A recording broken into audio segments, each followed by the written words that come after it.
3.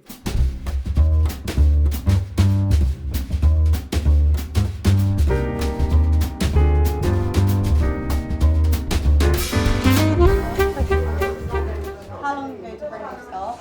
So it was founded in 1911 by Hyman Rinkoff, who was my great-grandfather. And he started it with his brothers. And eventually, over time, he bought them out and he handed it down to his son Max, who was my grandfather, and then to Ray, who's my father. He started working here when he was about 15. And I won't say how old he is now, but he's been here over 50 years. And he is a master baker, so he's trained in pastry chef.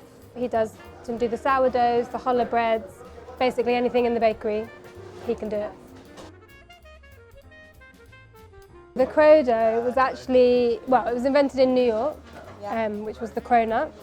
And it was Jen, again, my sister, she was there about 7 or 8 years ago visiting some family. She's an amazing baker and she always likes to test out new products. She'd heard about the cronut and thought, oh, that's something I think we could make here. And it was quite a lot of trial and error. It took us a while to get it right. But then it took off pretty quickly once we got it down. And we've got 11 flavours, and then we do a few specials. It's still our best-selling product, so usually during the weekends we sell out.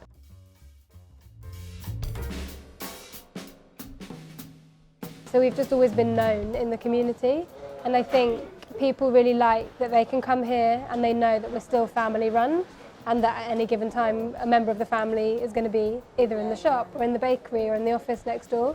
And we look after the community as well. I think the East End has always had a real sense of community anyway, but we look after our customers, basically.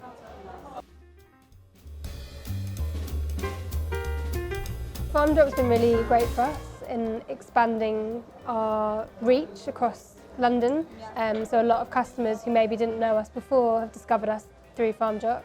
And we've had, on occasion, people phoning up to let us know, well, we saw you on Farm Drop, and now we've come across your bakery, and asking us about other products. So that's been really great. And just in general, it's a really great company to work with.